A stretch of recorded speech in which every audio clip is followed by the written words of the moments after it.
Renouveau télé lajɛbaw minnu bɛ Mali kɔnɔ a n'a kɔ kan foli ni tantuli bɛ di aw bɛɛ lajɛlen ma aw minnu n'aw bɛ nin kuma in sugandi walasa k'aw ɲɛmada an ka jɛmukan fɛ an ko min ma ko Foroba Baro. Foroba Baro a bɛ wele bila an ka i k'a dɔn k'a fɔ jamana maa ɲɛmaw ma hakilila jiginna jɛrɛjɛkulu maa ɲɛmaw walima fɛɛrɛtɔ maa ɲɛmaw walima cakɛda minnu bɛ yen ni i k'a dɔn k'a fɔ dɔnni a sɛbɛkɔrɔ joon bɛ u ka hakilinaw na ni ka na baroda kun k'u bɔ k'u bin walasa ka bilasiraliw ka o kɛ o kama an b'a fɔ aw bɛɛ lajɛlen k'aw bisimila nin kuma in na bi taratadonya ale la kalo tile 19 n'o bɛɛ i k'a dɔn k'a fɔ janvier kalo ma san 2021 bi jɛmukan ye jɛmu kɛrɛnkɛrɛnnen ye baw a bi boli k'a dɔn k'a fɔ kɛnɛya ko u kan bɛɛ lajɛlen b'a dɔn k'a fɔ kɛnɛya ye fɛn min ni maa bɛ se k'a fɔ latigɛ caman bɛɛ lajɛlen bi munumunu a da la o kama an ye k'a dɔn k'a fɔ wele bila ONUSIDA ale cakɛla dɔ ma n'o ye dɔgɔtɔrɔ Basiru Jalo ye dɔgɔtɔrɔ Basiru Jalo an n'a bɛna hakili falen kɛ i k'a dɔn k'a fɔ banakan n'o bi ONUSIDA ale ka wulikajɔw kofɔ sidabana a bi kɛlɛcogo minnu na ani dabali minnu ni ŋaniya minnu bɛ u bolo an da bɛna don o la ka fara ne Idirisa Sidibe ka Yusuf Sisogo ani Antoine Solange Dambɛlɛ u bɛɛ ye kɛnɛ sɔrɔ ka ban Yusuf an b'a f'i ma k'i ni ɲantuma Idirisa Sidibe k'i fo a diyara n ye ka Dr Jalo fo tubarikala ka Antoine fana fo n'Ala sɔnna ka fɔ an sigira Foroba Baro la tuguni Inch'Allah Antoine an b'a f'i ma k'i Dambɛlɛ ayiwa Idirisa Sidibe fɔcogo wɛrɛ dɔ ko janjo masa an b'i yɛrɛ fo k'i waleɲuman dɔn a diyara n ye ayiwa Yusuf fana ka foli las'a ma an ka maa wele dɔgɔtɔrɔ Jalo ka foli las'a ma ani an filɛba fɛn bɛɛ diɲɛ fan o fan fɛ an bɛ bɛɛ lajɛlen fo k'u waleɲuman dɔn ayiwa Foroba Baro a kun ye hali bi jamanadenw ka se ka faamuya caman kɛ jamana taabolo la ni Ala sɔnna a ma dɔgɔtɔrɔ Jalo Yusuf Basiru Jalo an b'a f'i ma k'i bisimila Foroba Baro kɛnɛ kan merci foli diyara n ye n fana bɛ foli segin aw bɛɛ lajɛlen ma k'an profiter yanni an ka don kuma kɔnɔna na ka foli kɛ ka ɲɛsin malidenw bɛɛ lajɛlen ma san kura min daminɛtɔ filɛ n'ala ka kɛ san hɛrɛma ye ala ka bana min ni a kɛlen don ka dankari kɛ Mali ani diɲɛ yɛrɛ la bi n'an b'a fɔ ma coronavirus ala k'a to an ka se ta kan ɲinɛ san kɔnɔ ala ka san hɛrɛ caya Mali yɛrɛ ma gɛlɛya min n'an b'olu kɔnɔ ala ka se k'an dɛmɛ an ka se ka bɔ olu kɔnɔ amin ya Allah ayiwa docteur Basiru o kumana an bɛ dugawu kɛ ala ka bato bɛɛ lajɛlen minɛ an bɛ hakililajigin kɛ k'a fɔ i ye cakɛla ye kulu kɔnɔ an ko ma ko ONUSIDA an y'a fɔ baro dabɔ la k'a fɔ ONUSIDA an da bɛna don a la kulu sugu jumɛn don ani a ka wulikajɔ ye jumɛn ye diɲɛ kɔnɔ ani san ko ka se anw ka jamana kɔnɔna ni o bɔra yen baara bɛ kɛcogo jumɛnw na ONUSIDA yɛrɛ fɛ o tɛmɛnen kɔ ko laɲini dɔw bɛ i k'a dɔn k'a fɔ diɲɛ selekina ni cakɛda min ɲɛsinnen don sida bana o kɛlɛli ma ko walasa ka sida bana ban pewu nin ye kɔrɔfɔba ye nin ye kumaba ye yala o dabaliw n'o fɛɛrɛw olu bɛna latigɛ jumɛn na o kumana ninnu ye kumaw la kumabaw ye an t'a ko bila dagirinda la Basiru Jalo maa minnu siɲɛ fɔlɔ ye ka ONUSIDA mɛn sisan yala n'a fɔra k'e ka ONUSIDA ɲɛfɔ an lajɛbaw n'an lamɛnbaw ye e bɛ se ka mun fɔ ok i ka ɲininkali diyara n ye ONUSIDA ye jɛkulu ye jɛkulu min n'an b'a fɔ a ma ko Nations Unies ka jɛkulu dɔ don jɛkulu min ka baara ɲɛsinnen don sida banakisɛ kɛlɛli ma diɲɛ kɔnɔ depuis sida banakisɛ yela diɲɛ kɔnɔ waati dɔ nana se Nations Unies jɛkulu dɔw bɛ yen a waati la jɛkulu 11 kun don u y'u fara ɲɔgɔn kan k'a lajɛ k'a fɔ sida banakisɛ in kɛlen don fɛn min ye diɲɛ kɔnɔ est-ce que n'an tora nin cogo la tan an bɛ se ka dankari a la donc jɛkulu ninnu u y'a lajɛ ko a ka ɲi an ka dispositif dɔ bila en place min b'a kɛ Nations Unies tɔgɔ la min bɛ se ka sida banakisɛ kɛlɛ o de kosɔn n'a y'a lajɛ danfara dɔ bɛ ONUSIDA ani Nations Unies jɛkulu tɔw ni ɲɔgɔn cɛ n'an b'a fɔ o ma OMS UNICEF HCR ainsi de suite olu bɛɛ ye co-sponsor ye jɛkulu 11 minnu fɔ olu bɛɛ b'u la minnu y'u fara ɲɔgɔn kan ka nin kɛ ONUSIDA tɛ considéré comme agence a bɛ fɔ tɔw ma agence mais ONUSIDA c'est un programme commun donc Nations Unies jɛkulu ninnu jɛna ɲɔgɔn kan ka programme dɔ bila en place mais programme bɛ baara kɛ Nations Unies tɔgɔ la sida banakisɛ kɛlɛ la diɲɛ kɔnɔ ONUSIDA nana o cogo de la a créé la vers les années 1995 donc a créé min kɛ a ka baara yɛrɛ ye mun ye ONUSIDA ka baara fɔlɔ ye ka wari ɲini diɲɛ kɔnɔ pour que ka sida banakisɛ kɛlɛ donc diɲɛ kɔnɔ ONUSIDA ɲɛmɔgɔ a bɛ wuli ka jamanabaw sɛgɛrɛ ka fɛntigibaw sɛgɛrɛ pour que ka wari fara ɲɔgɔn kan ni wari nin farala ɲɔgɔn kan a bɛ wari nin clan dɔ bɛ taa o bɛ ɲɛsin agence ma n ye agence minnu tɔgɔ fɔ n'a bɛ fɔ olu ma n'o coparents minnu ye ONUSIDA u yɛrɛ fara ɲɔgɔn kan ONUSIDA créé donc ONUSIDA bɛ wari dɔ d'o ma dɔ bɛ se ka di OMS ma dɔ bɛ se ka di UNICEF ma dɔ bɛ se ka di ainsi de suite ONIFAM ma ainsi de suite donc ni olu bɛɛ y'u ka wari sɔrɔ parce que n'a ye Nations Unies organisé no cogo min na bɛɛ bɛ baara kɛ en fonction de son mandat UNICEF ka baara ɲɛsinnen don denmisɛnnin kundaw ma denmisɛnninw ka protection n'u ka kɛnɛyaw OMS ka baara ɲɛsinnen don kɛnɛya ta ma HCR ta ɲɛsinnen don réfugiés ma PAM ta ɲɛsinnen don dumuniko saraw ma donc ONUSIDA bɛ wari tila ninnu bɛɛ ni ɲɔgɔn cɛ pour que i bɛ jɛkulu min na i ka mandat bɛ yɔrɔ min na i k'i profite i ka mandat fɛ ka sida banakisɛ kɛlɛ i ka mandat kɔnɔ donc ONUSIDA b'o kɛ o bɛ kɛ sanfɛ o wari bɛ tila u ka siège la mais depuis a bɛ san 3 bɔ sisan ONUSIDA y'a kɛ n'a ye wari ci siège la a bɛ tila ka dɔ ci jamanaw yɛrɛ kɔnɔ donc n'a cira jamana kɔnɔ an b'o fara ɲɔgɔn kan o tɛmɛnen ka bɔ yen ONUSIDA ka baara dɔ ɲɛsinnen don plaidoyer ma pour que ka jamanaw dɛmɛ sida bɛ se ka to priorité ye cogo min na au niveau mondial mais aussi jamanaw kɔnɔ au niveau des agendas des pays sida bɛ se ka to priorité la cogo min na ONUSIDA ka baara dɔ fana ye tuguni ka jamanaw fana dɛmɛ par exemple an bɛ Mali kɔnɔ yan bi ni gafe dilanni fɛnw na an bɛ Mali dɛmɛ o la an bɛ se ka experts wele ka na pour que ka Mali dɛmɛ a ka document dilanw na pour que ka se ka Mali dɛmɛ a ka se ka wari mobiliser donc ONUSIDA ka baara ye olu fɛn damaw ye ani coordination minnu bɛ kɛ jamana kan. Ok mais maintenant Mali yɛrɛ ta kɔnɔ bi bi in na a bɛ danga jumɛn na est-ce que kulu don min sigilen don spécifiquement peut-être Bamakɔ yan dɔrɔn wa walima a ka bolofaraw bɛ jamana fan wɛrɛw fɛ ani i ye sanfɛla fɔ mais an b'a fɛ k'a dɔn ONUSIDA ka kɛta ye jumɛn ye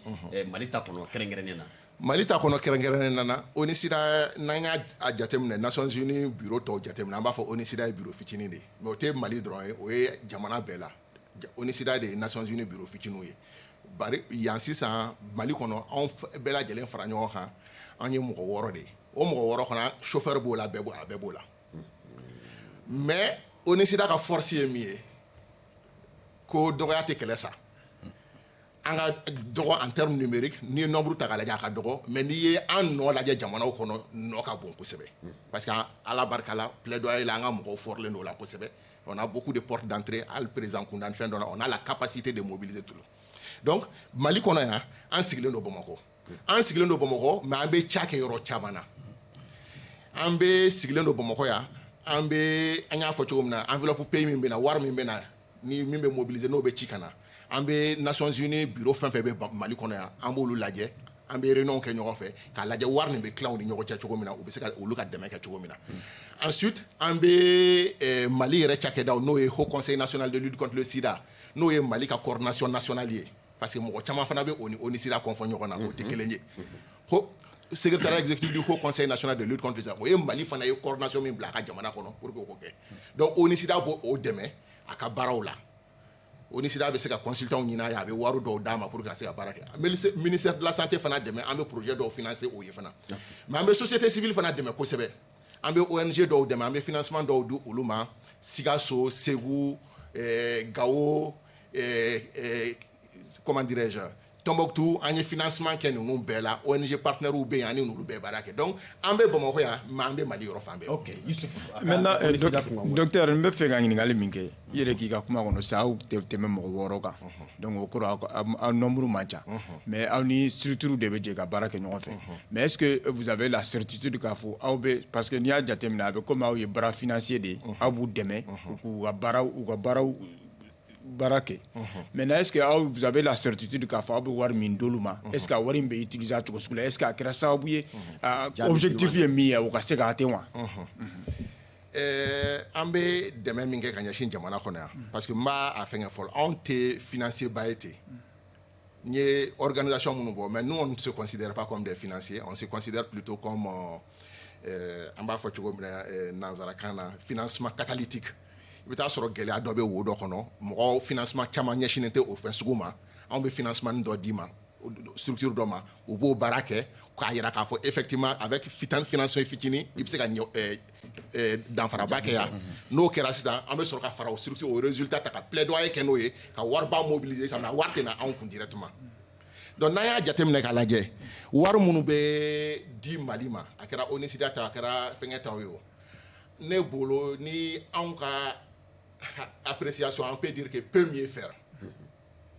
am se ka ɲuman kɛ ka tɛmɛ nin kan am se ka tɛmɛ nin kan donc aw be wari minnu di wasa hali ni wasa b'a la aw jigi b'a la k'a fɔ a kan ka se ka kɛ ka tɛmɛ nin kan hein ni ka kɔrɔfɔ faamu oui cogo di am se an bolo a bɛ se ka kɛ ka ça veut tɛmɛ dire que nin vous kan n'êtes pas trop satisfait des résultats aw be wari min di partenaire ma anw bɛ yan de sida kɛlɛ de la anw ka laɲini ye 2030 sida kɛlɛ ka se ka ban ok n'i y'a lajɛ an bɛ ka taa cogo min na n'an tora nin cogo la sida kɛlɛ tɛ se ka ban 2030 ok donc o de kosɔn an ko n ko peut mieux faire baasi tɛ Antoine ayiwa n'i ye sida bana yɛrɛ ta k'a lajɛ n'i ye tarikuw lajɛ i b'a ye k'a fɔ sida bana yɛrɛ poyira a bɛ san 40 ɲɔgɔnna bɔ kosɛbɛ san 40 kɔnɔ o waati a daminɛ waatiw ni sida yɛrɛ to a kun fɔra ka ban o ye saya yɛrɛ yelen ye ayiwa ka fara a n'a kɔlɔlɔ caman kan nka n y'a ye k'a fɔ dɔɔni maaw ɲinɛna sida kɔ bibi yɛrɛ la a bɛ n'a fɔ bana don maaw ɲinɛ bɛ bana min kɔ aw dun k'a b'a fɛ k'a jɔsi ka bɔ yen yanni 2030 cɛ ayiwa mun y'a to hakili bɔra sida bana kɔ musakako de don wa yalima baara kɛcogo de don Antoine mɔgɔw hakili ma bɔ sida bana kɔrɔ ayiwa sida bana bɛ fɔ a bɛ diɲɛ fan bɛɛ la halisa cɛsiri kɛlen don a la hali ni y'a lajɛ fond mondial ka dernière mobilisation de fonds min kɛra wari caman sera ka mobiliser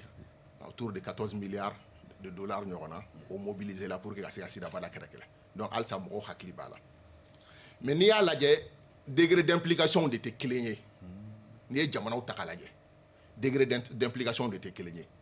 ensuite i y'a fɔ sida bana yɛlɛ diɲɛ kɔnɔ waati min an n'o cɛ sisan o bɛ san 40 bɔ an n'o n'i ye o waati in fana ta fo sisan les priorités ont évolué priorités cayala ko kuraw nana minnu ye prioritaire ye diɲɛ kɔnɔ sisan tuguni n m'a fɔ ko sida tɛ priorité la mais n'i y'a lajɛ sisan les questions migratoires wari dilaw ka wari caman bɛ taga o la an bɛ ka waati min fɔ sida bana daminɛ waati min na o y'a sɔrɔ même si ça existe les migratoire o ye minnu bɛ taama dugumasiraw fɛ minnu bɛ taama walasa ka dankari o la exactement n'an y'a jate o tun bɛ depuis o waati la mais fanga min a ko kɛlen don ka fanga min sɔrɔ sisan a kun fanga t'o la donc c'est maintenant c'est devenu une priorité mondiale n'an y'a lajɛ aujourd'hui changement climatique o kuma bɛ fan bɛɛ donc ça ce sont de nouveaux sujets minnu bɛ wari absorber qui absorbent de l'argent aussi ce qui fait que wari donyɔrɔ cayala mais o t'a yira k'a fɔ ko ɲinan kɛra no sida banakisɛ kɛlɛ kɔ ɔ nka yanni 2030 cɛ o tɔ ye san 10 ye yalima sida ko bɛ hakɛ min na aw na se k'a dakoro san 10 in kɔnɔ wa n bɛ fɛ i k'a fɔ ni an bɛ se k'a kɛ a yɛrɛ bɛ se k'a fɔ san kɔnɔ dɔ sa kɛ n bɛ fɛ i ka ɲininkali ka kɛ anw ye ka n'a kɛ aw ye parce que n'a kɛra aw ye o ye aw bɔlen o fana an ka kɛ anw ye ayiwa o ma an na se wa exactement baasi tɛ parce que anw ka laɲini y'o de ye o ni sida yɛrɛ b'o combat de la diɲɛ kɔnɔ k'a essayer bɛɛ k'i tigɛ di ɲɔgɔn ma sida banakisɛ kana kɛ dɔw kunko ye a ka kɛ an bɛɛ kunko ye bɛɛ k'i jɔyɔrɔ la ni bɛɛ ye dɔ k'i jɔyɔrɔ la o dɔɔni mana fara ɲɔgɔn kan a ka ca ala fɛ an bɛ se anw bolo an kan ka se munna an kan ka se min ka gɛlɛn n'a sɔrɔ sababu tɛ yen bi aujourd'hui science développée la ka se degré dɔ ma min b'a yira k'a fɔ on a tous les outils fɛn bɛɛ b'an bolo pour que ka se ka sida bana kɛlɛ ka bɛn 2030 ma fɛn bɛɛ b'an bolo cogo jumɛn parce que n'i y'a lajɛ bi an bɛ to ka 90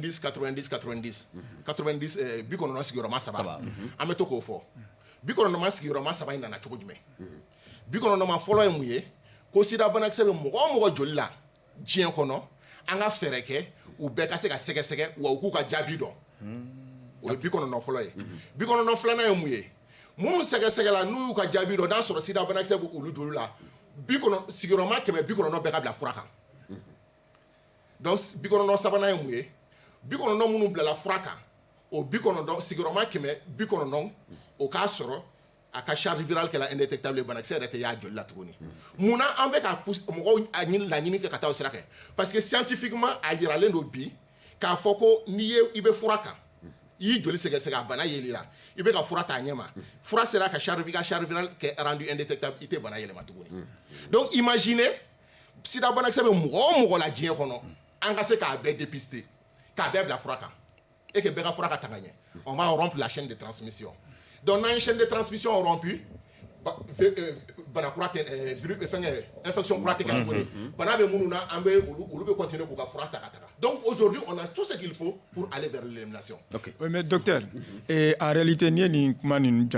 comme une théorie, mais dans la réalité pratique, est-ce que vous avez un pour que les objectifs soient atteints? Parce que ni a jatemine, moko chaman be minte segesegeli munte uli yere magata segesegeli est-ce que vous avez fin du mandat faire du mandat pour que moko ka se ka segesege be ki ka statut donc quoi.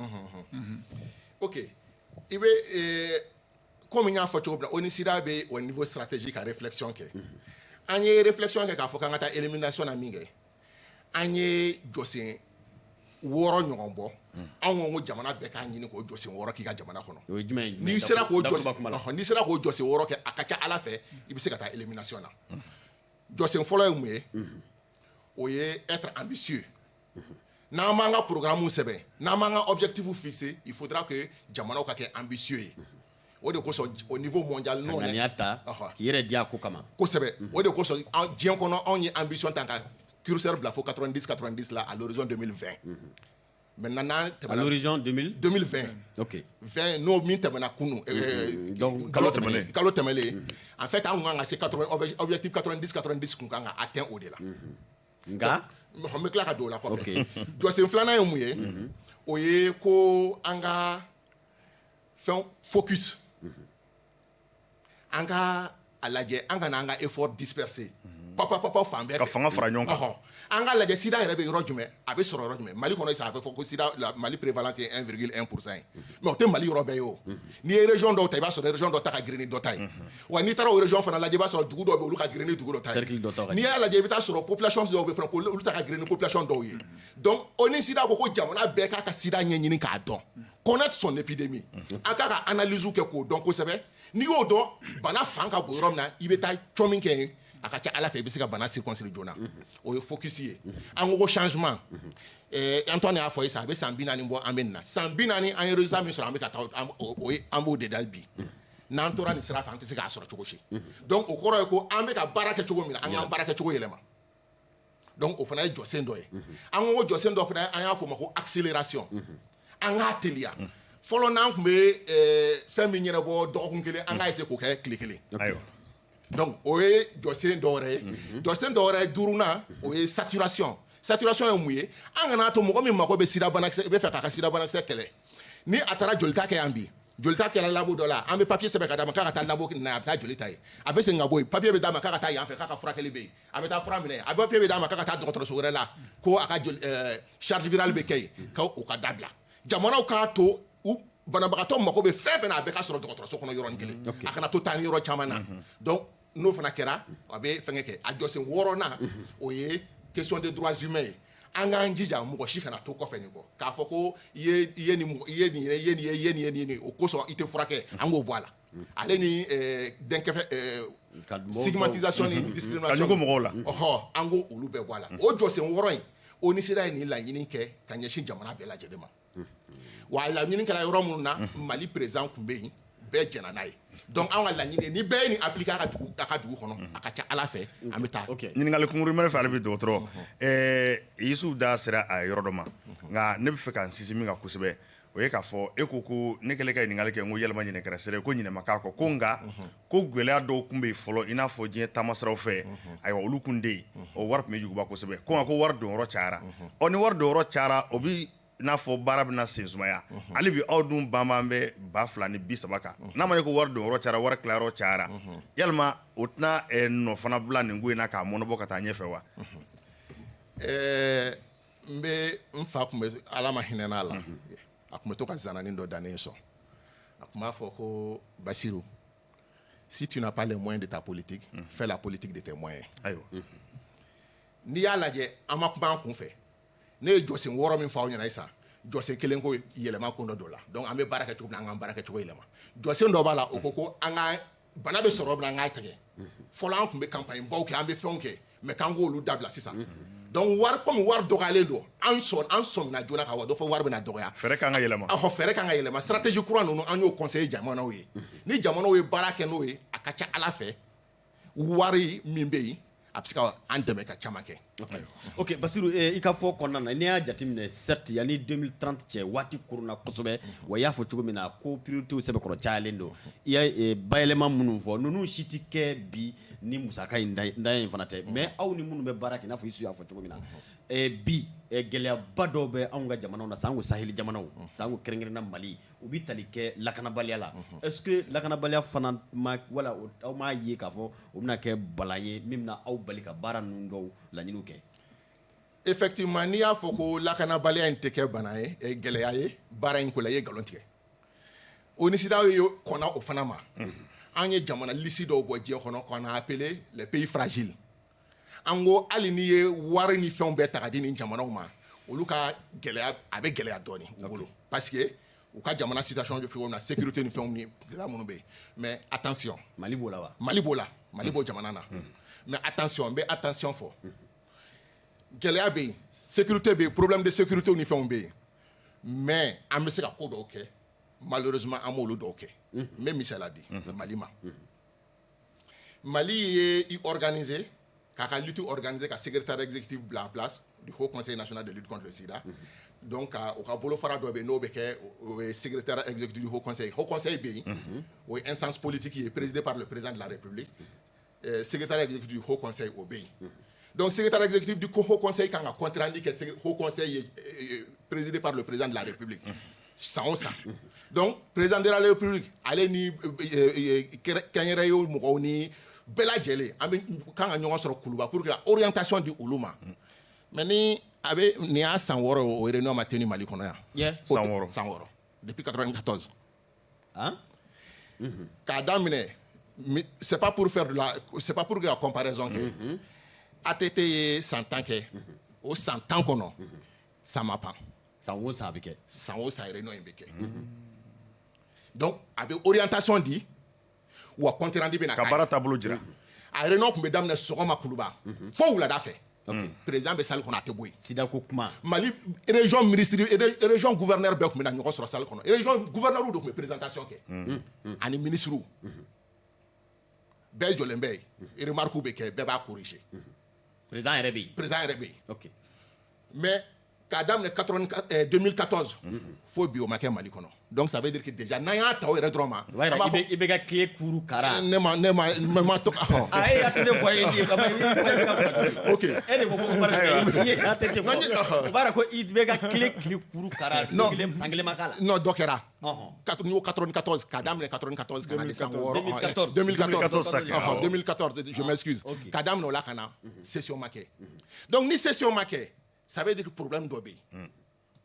orientation kan ka min kan ka dicter compte rendu min kan ka kɛ n'o dispositif yɛrɛ tɛ ka marcher est-ce que an ka lutte yɛrɛ bɛ se ka marcher a y'o ɲini k'o ɲɛdɔn 2014 ni bi cɛ munna pourquoi aw ye ka kulu au-delà de ça aw ye organisation min on suppose que vous êtes les techniciens aw ka baara bɛnlen bɛ a ma est-ce que aw ye ɲinini kɛ ka sababu kɛ munna a tɛ kɛ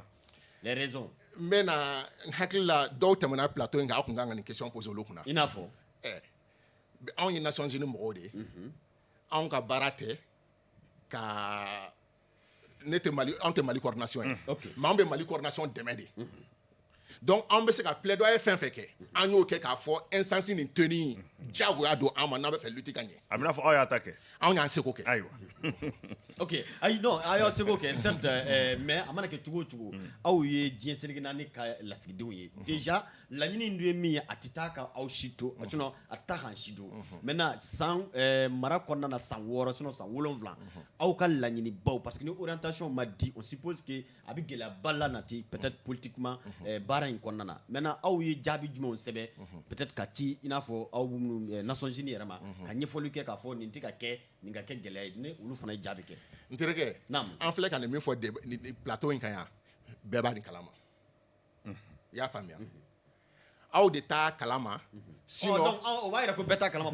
ni aw t'a kalama o ye aw yɛrɛ nɔ ye parce que aw ye communicateurs ye aw ka baara ye ka taa kunnafoni ɲini aw ka baara de ye ka pression kɛ anw ka mais da ye mɛn digila ye parce que an t'a dɔn k'an b'i ye ka nin ɲininkali fana k'i la n'a ma ɲɛ nin ɲininkali kun kan ka kɛ ka sɔrɔ ne ma se yan i n'a fɔ jɔn na aw kun kan k'o ɲɛɲini k'o dɔn i n'a fɔ jɔn na aw kun kan k'o ɲɛɲini k'o dɔn parce que ni ɲininkali kun kan ka n'a ma kɛ parce que k'e bɛ kuma so kɔnɔ mɛ da ye mɛ digila fana ye bien sûr o de y'a to ne y'a fɔ k'a fɔ a ma kɛ maintenant n'aw bɛ fɛ k'a tɔ ɲɛɲini peut-être que une minute monsieur fini peut-être que information kun t'aw bolo je vous ai donné le bout de l'information allez-y les instances de coordination sont là au Mali a ye taa président ɲininka a ye taa président ɲininka a ye taa haut conseil ɲininka a ye taa u ɲininka u na se ka dɔ fɔ aw ɲɛna ko min a ma kɛ o mais moi je vous ai fait le constat donc o ye gɛlɛya ye min bɛ kɛ n'an bɛ fɛ ka taa élimination du sida la o ye gɛlɛya dɔ ye o la komi ne aw ye ne ɲininka o gɛlɛyaw de la ne ye n ka gɛlɛya fɔ maintenant détail minnu b'o jukɔrɔ n tɛ se k'o fɔ gɛlɛya wɛrɛw bɛ yen mun t'o ye n'an y'a lajɛ fana ces dernières années instabilité fana bonyana an ka hali au niveau de nos institutions n'i y'a lajɛ gouvernement ta bayɛlɛma caman donc Antoine bɛ kɛ ministre ye sisan Antoine bɛ kɛ ministre ye bi Antoine n'a pas assez d'informations sur le sida les enjeux au niveau pays au niveau international il ne peut pas tout maîtriser donc o waati ninnu an bɛ wuli ka gɛrɛ a essayer en tant que ministre ka n'a briefer k'a préparer a kan ka fɛn mun faamuya an bɛ se kalo 8 Antoine bɔra yen tuguni an b'a daminɛ tuguni à zéro donc voici des choses au niveau stratégique qui ont beaucoup impacté la lutte contre le sida au Mali et n'an bɛ fɛ ka correction daminɛ yanni an ka se gɛlɛyaw sera hali niveau opérationnel mais ninnu de ka gɛlɛn fɔlɔ ni sanfɛla basigila dugumana tɔ bɛ tilen ɲininkali kunkurunin tun bɛ fɛ hakɛ to Yusu dɔgɔtɔrɔ Jalo i ka kuma kɔnɔna la i ye jɔsen caman fɔ fura mana ta cogo nin na a bɛ kɛ sababu ye ka banakisɛ nasi walima banakisɛ fa i joli la nka o ye fura ta cogo ye nanzara ko ma ko disponibilité walima ko stock yalima i bɛ k'o fura minnu fɔ yalima o fura ninnu bɛɛ lajɛlen bɛ jamana bɛɛ ka bolo kan dɛsɛ t'a la wa a bɛ se fa bɛɛ fɛ wa Ala barika la fura ninnu bɛ yen malgré coronavirus nana n'aw hakili b'a la coronavirus daminɛ waati fo ka se kalo caman na frontière bɛɛ kun datugulen don donc avion yɛrɛ kun tɛ se ka wuli aw dun b'a dɔn an ka jamanaw tɛ furaw dilan a bɛɛ bɛ bɔ kɛlɛ ma mais malgré tout on avait suffisamment de stock dans les pays ce qui fait qu'an ma rupture senti donc je vous rassure qu'effectivement fura bɛ hali Mali kɔnɔ yan a bɛ san dama dama bɔ sisan Mali ma rupture kɛ fana an y'o fana waatiw kɛ o tɛmɛna fɛnɛ waati dɔw kɛla effectivement on a problème de rupture kun bɛ yen mais Ala barika la an bɛ se k'a fɔ o b'an kɔfɛ fura sira kan fɛn misɛnnin dɔw bɛ yen gɛlɛya dɔɔni b'o la mais fura sira kan an tɛmɛn'o la fura kan i bɛ se ka mun ye hali ni ye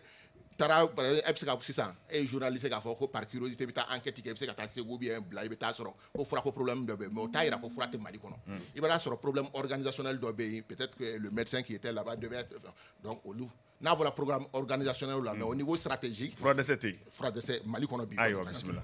maintenant docteur n bɛ segin kɔfɛ dɔɔni parce que e k'i ka kuma kɔnɔ n'i y'a jateminɛ a bɛ komi aw ye faitière de ye aw de bɛ sanfɛ fɛn o fɛn bɛ sidabana kɛlɛli fɛn kɔnɔ aw de b'o bɛ sanfɛ bi mais Nations Unies ka bolo aw kana ɲinɛ o kɔ oui Nations Unies mais maintenant puisque n'i y'a jateminɛ ni objectif in atteindre 2030 o y'aw ka kunkolotaba de ye ou bien ni objectif in atteindre 2030 o tɛ anw ka kunkɔrɔba dɔrɔn dɛ o ye diɲɛ ka kunkɔrɔtaba ok mais particulièrement vous parce que aw sigilen don o de kosɔn maintenant e k'i ka kuma kɔnɔ a ye san 6 kɛra fu falaki parce que aw tun tɛ conseil tun tɛ tenu réunion tun tɛ kɛ pour que stratégie ka fɛngɛ o kɛra san 6 donc o kɔrɔ aw ka 2030 fɛn Mali kɔni ta mada ni Mali bɛ se k'a ka objectif atteint maintenant e yɛrɛ hakili la o mais aw minnu ye ka techniciens ye aw ye fɛɛrɛ jumɛn de tigɛ pour que ni c'est à dire ka kan k'i adapter situation jamana bɛɛ situation na ni crise nana ni instabilité gouvernementale nana aw tun kan ka fɛɛrɛ dɔw tigɛ pour que olu fɛn ninnu ka se ka kana kɛ sababu ye ka kɛ obstacle pour que atteindre vos objectifs oui mais n ka kuma kɔnɔ halisa n bɛ n sinsin a kan a kana ɲinɛ ko anw ye instance de coordination au niveau des Nations Unies ye ko conseil bɛ yen qui est l'instance de coordination au niveau du Mali anw bɛ fɛɛrɛ tigɛ an bɛ conseils kɛ ne ye jɔsen 6 minnu fɔ sisan an ye nin fɔ jamana pays fragile ninnu on a anticipé ka conseils di o mais an dan y'o ye dɛ anw tɛ se ka wuli k'a kɛ mɔgɔ place la an dan ye an bɛ conseils kɛ ka orientation di maintenant ni u nana ni conseil min n'a sɔrɔ hali a b'anw dépasser n'a sɔrɔ an kan ka expert dɔ ɲini ka bɔ diɲɛ fan o fan l'ONU s'en met le budget qu'il faut pour que k'o expert lana a faramasuru ye mun ye sisan Mali tun bɛ k'a ka note conceptuelle sɛbɛn expertise France o ye consultant baden di Mali ma consultant international tous les consultants nationaux ONU SIDA y'a bɛɛ financé donc o tɛ problème ye mais conseil ou de beni aw be conseil ou di mais on sait que nous on n'est pas une structure de mise en œuvre il faut pas qu'il y ait ɲinɛ o kɔ nga dɔgɔtɔrɔ Jalo o ye tiɲɛ nga maa fana b'i ka musaka don yɔrɔ min yalima i tɛ se ka tugu nɔfɛ ka taa lajɛ n'o bɛ ka k'a kɛcogo la aw bɛ musaka hakɛ min di k'a ye e ko an ka mɔgɔ wɛrɛ ɲɛna k'o bɛ fan wɛrɛ fɛ nka i b'i ka musaka don yɔrɔ min yalima i ɲɛ fana man ka kɛ k'a dɔn n'o bɛ bɔ a sira fɛ n'o tɛ bɔ a sira fɛ. i ɲɛ bɛ yen ne bɛ voyage ne bɛ Mali région ninnu kilan bɛɛ kɛ je vais quoi attention instance ma tenu mais o t'a yira k'a fɔ ko mɔgɔw m'u seko fana kɛ terrain kan dɛ instance ça veut dire an bɛ fɛn fɛn kɛ il y a une question de leadership c'est très important n ye misaliya ta président kɔrɔ dɔ tɛmɛlen na o waati nin na gouverneur tun b'a dɔn a waati la ne tun bɛ baara kɛ Mopti ni haut conseil ka session tun bɛ se gouverneur tun b'an bɛɛ wele ka fara ɲɔgɔn kan an tun b'a ka présentation préparée a sirannen de tun bɛ na salle kɔnɔ gouverneur dɔw ye promotion sɔrɔ o waati la parce que u ka prestation ɲɛna ye ne hakili b'a la Mopti gouverneur dɔ delila k'a fɔ a ma Salo Segu gouverneur ye min kɛ fo ɲinɛ ne ka tɛmɛ a kan ne hakili b'o la donc ça c'est o ye leadership ka marque de ye an kan b'o yɔrɔ de ma mais techniciens u bɛ se ka min kɛ terrain kan u y'u débrouiller k'o kɛ. nka i bɛ wari don yɔrɔ min na san 6 o baara ma kɛ aw ye mun k'o la. n y'o de f'i ɲɛna nous on ne peut que conseiller mais anw tɛ se ka taa wuli ko a ye n'aw fara ɲɔgɔn kan aw ka an ka conseil session kɛ. ɲininkali min ye c'est-à-dire o rapport kɔnɔna na sisan on suppose que san o san ou encore peut-être wari dɔ kɔni bolodalen don kuma bɛɛ aw ye musaka minnu bɔ walima aw ye conseil minnu di ani peut-être baara minnu bolodala jamana kɔnɔ anw fɛ aw ka baara ɲɛsinnen don Mali ta ma kɛrɛnkɛrɛnnen na san 6 min ni a ma kɛ yala aw kelen k'o jaabiw n'o kibaruyaw di sanfɛla la olu ka jaabi kɛra jumɛn ye ani aw ye mun sɔrɔ ka fɔ. Attention, je comprends maintenant. En fait, les sessions du Haut Conseil, musaka b'a la mais on t'a musaka bɔ dɛ. N'a sɔrɔ anw kun ye musaka d'u ma o kosɔn session ma tenu oui. Mali y'o particularité fɛn kɛ Mali les sessions du Haut Conseil ils ont pris ça comme une question de souveraineté. U ko ko mɔgɔ kelen ka dɔrɔmɛ kelen tɛ dɔ la et puis session daminɛna depuis ATT clé la. Mali de b'a financer. Mali yɛrɛ de b'a financer. Donc c'est une bonne chose parce que Mali de y'i sigi k'a ka architecture de lutte contre le sida organiser. N'i ye architecture nin lajɛ région bɛɛ la gouverneur de ye a ɲɛmɔgɔw ye wa gouverneur kan k'u ka session kɛ yen ensuite o ye jaabiw de bɛ ta ka na Bamakɔ ka na session nationale kɛ avec le président de la République. O dispositif de tɛ ka marcher.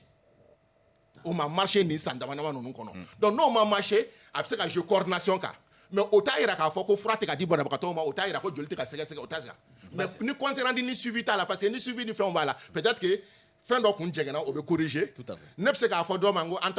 Antoine nin corriger tan Antoine bɛ se ka kɛ a t'a lamɛn mais ni a président ɲɛkɔrɔ ni président ko n tɛ fɛ ka nin ye sini o bɛ yɛlɛma o yɔrɔnin fɛrɛ bɛ ɲini o la maintenant docteur o de ye o yɔrɔ ye n bɛna min ɲininkali min kɛ parce que n'i y'a jateminɛ an tɛ sida kuma mɛn ni décembre ma se mois de lutte contre la lutte pour contre le sida donc mun de la est-ce que communication niveau la aw yɛrɛ aw bɛ baara jumɛn de kɛ pour que maliyɛnw ka se ka bɔ a kalama ni mois de décembre tɛ.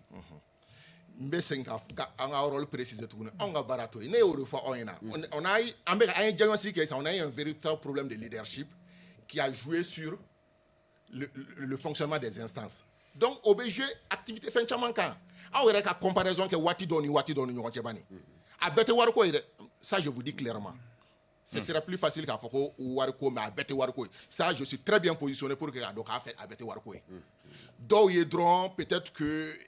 jɔyɔrɔ ko banbilama ko exactement o dɔrɔn de don et anw tɛ se k'o yɛlɛma baasi tɛ anw tɛ se k'o yɛlɛma o t'aw ka priorité maintenant ɲininkali ye min ye sisan n'i y'aw ka jɔsen ninnu jateminɛ i ko fɛɛrɛw ni ŋaniyaw talen don walasa joliw bɛ sɛgɛsɛgɛ yɔrɔ minnu na ani peut-être adamadenya hakɛw n'a ɲɔgɔnnaw olu bɛ ka sinsin Mali dun ye commune 773 ye n'i y'a jateminɛ est-ce que an k'a ta administration structuration yɛrɛ kɔnɔna na est-ce que sida cellule kɛlɛkɛ cellules bɛ cercles bɛɛ la en plus forte raison aujourd'hui a ka kɛ CESCOM bɛɛ la. Ni nin réunion banna ni adresse mail b'aw bolo a b'a jɛ an bɛ Mali ka dispositif c'est l'un des meilleurs dispositifs au monde a bɛ comme an ka système de santé quand tu prends l'architecture de notre système de santé n kan tɛ a fonctionnement ma dɛ o ye ko wɛrɛ ye a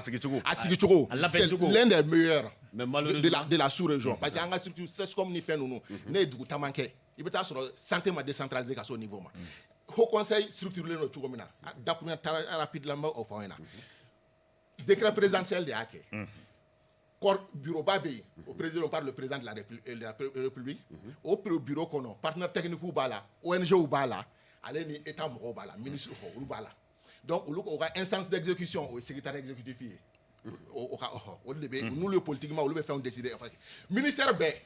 il y a des ministères clés qui ont été identifiés. C'est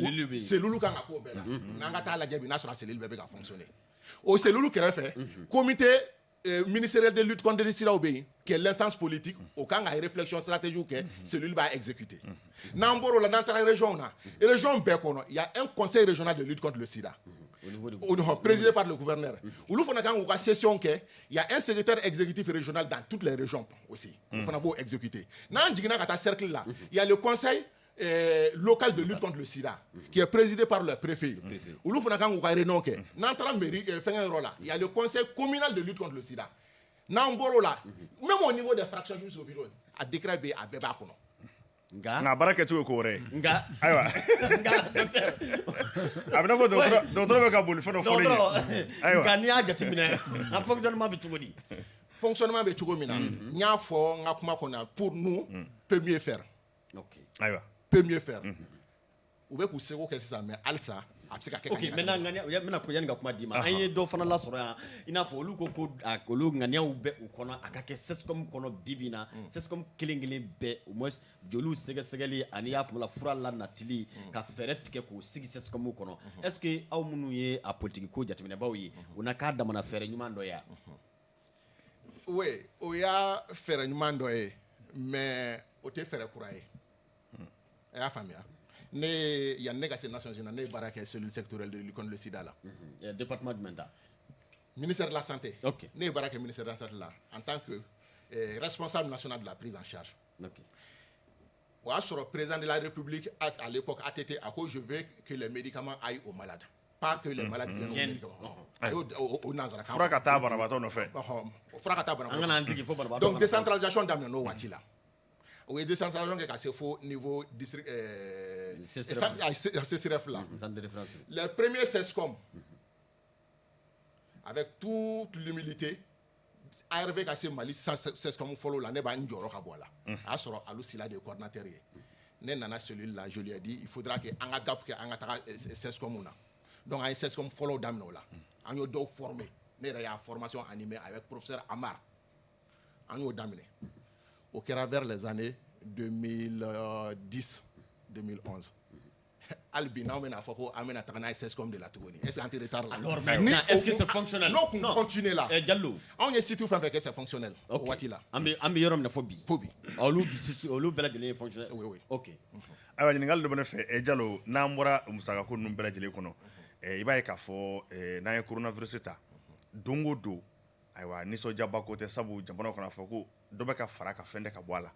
o ngan angana sida tala aya bibina ako ay wati do sigi ba fulani bisaba aba fe ka josi ka boy pe dugolo sanfɛ nga sida bana rebe hakam na bi aw fe do be ka fara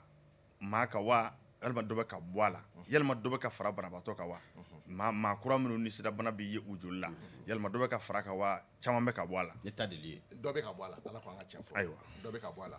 ni ala je anga dernier rapport même publié là no be 2019 donné au fort aya ira ka fo ko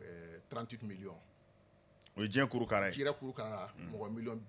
bisabani shegi o de be ni ya jate mine abe sandamana wawo ambe tourner 38 millions euro ni là alors que nantara sa mo en fait ça on ça en me yele de ka nga yoro jmen nga gri donc yoro mi nga gri di alaje Frafina Afrique du au sud du Sahara ka damina on nga fa fait ka jigin ka ta fo Afrique du Sud yoro nuna on de ka gri ni le 2/3 des 38 millions au be sur aux zones nuna ça va fla bunyango mais aujourd'hui sur les 38 millions il y a 12 millions qui ne connaissent pas leur au monde m'a traitement correct on connaît fait ou là on a la guerre en bas il ka fo en ka 600 pas accélérer le donner un mena ka sona hunde million chama bla traitement ko san kono mais si ça ambe million chama bla traitement na san kono fie mana wuli bebi bolo da yekuna mali kono du mali be tugodi mali la alsa peut mieux faire parce que ni ala je na 90 min fo 90 follow era la on ma se bidru la follow on be bidru ju ngabe ka jigiwa jume banabato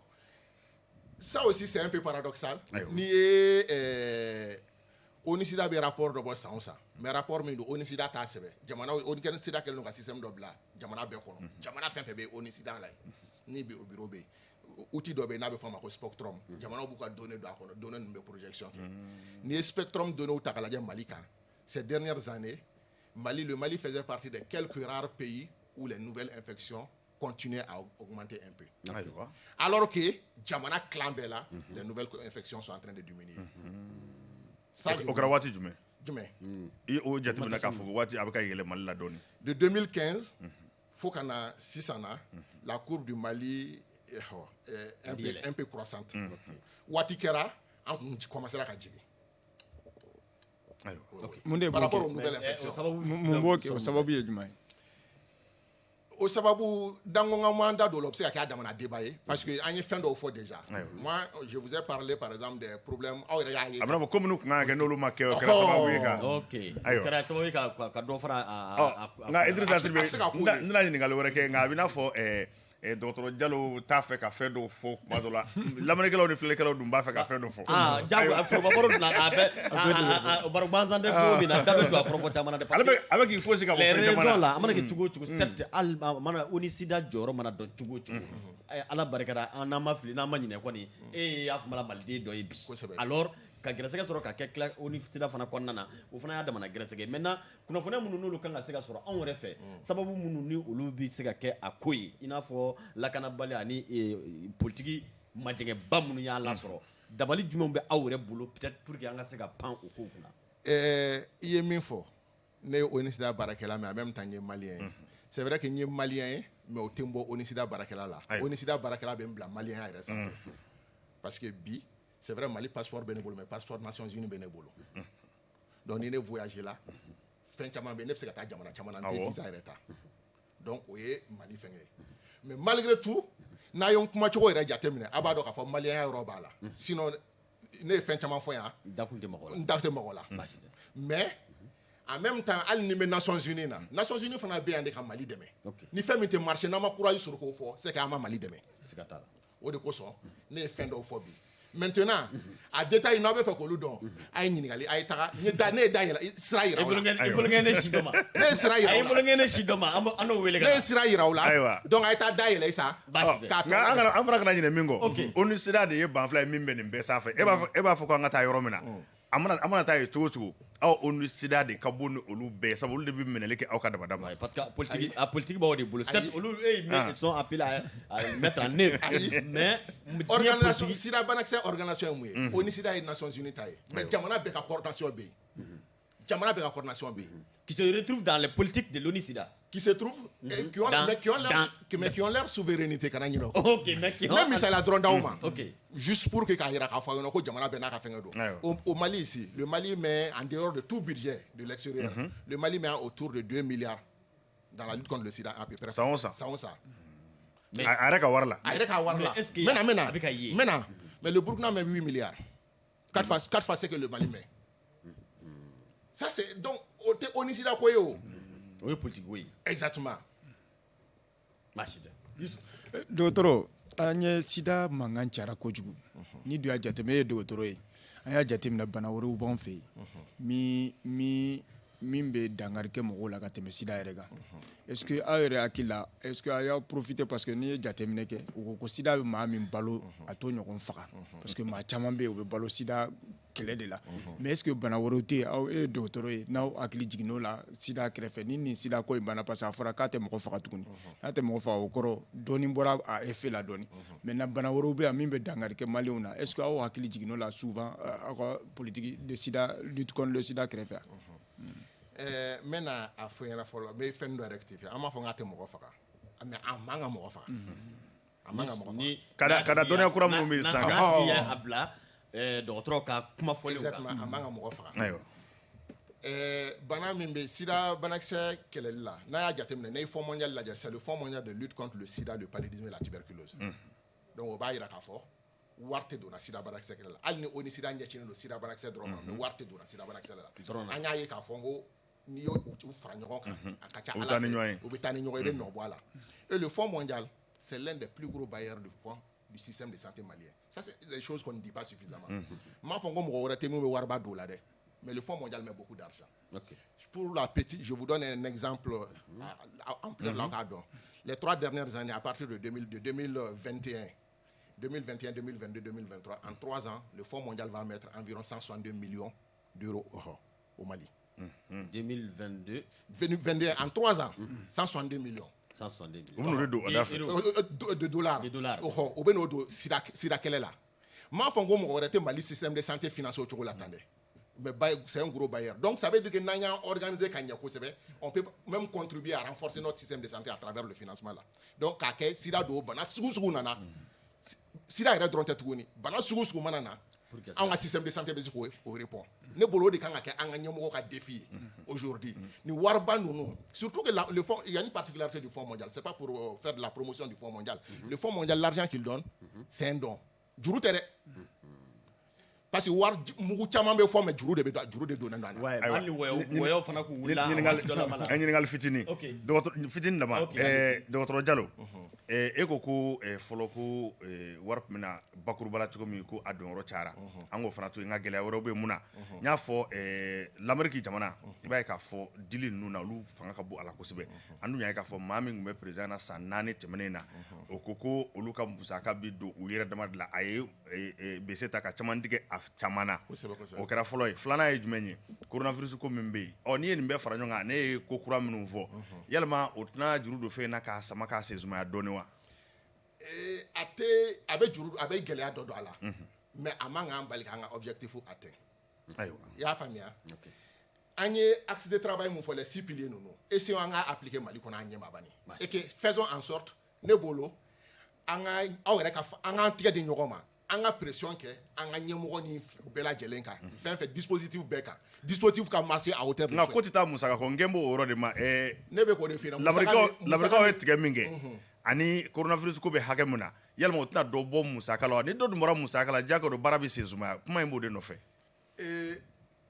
o bɛ dɔ bɔ musaka la au niveau stratégique i y'a faamuya n'an ye diɲɛ ta k'a lajɛ a bɛ dɔ bɔ musaka la n'i y'a lajɛ ONU sera ka financement ma toucher directement ayiwa ONU sera ma gɛlɛya ninnu ma s'o ma ayiwa parce que gɛlɛya sera Nations Unies agence dɔw yɔrɔ ma maintenant gɛlɛya mana se agence dɔw ma Américains tun bɛ wari min d'u ma n'a ye dɔ tigɛ ka bɔ o la olu bɛ obligé k'u ka budget réajuster i bɛ taa sɔrɔ olu tun bɛ wari min don sida la o bɛ se ka dɔ bɔ o fana na olu gɛlɛya o y'a gɛlɛya indirect sugu ye olu bɛ na mais ne bolo an k'o bɛɛ to yen an ka na ni parce que aw ye kuma caman aw bɛ n sama ka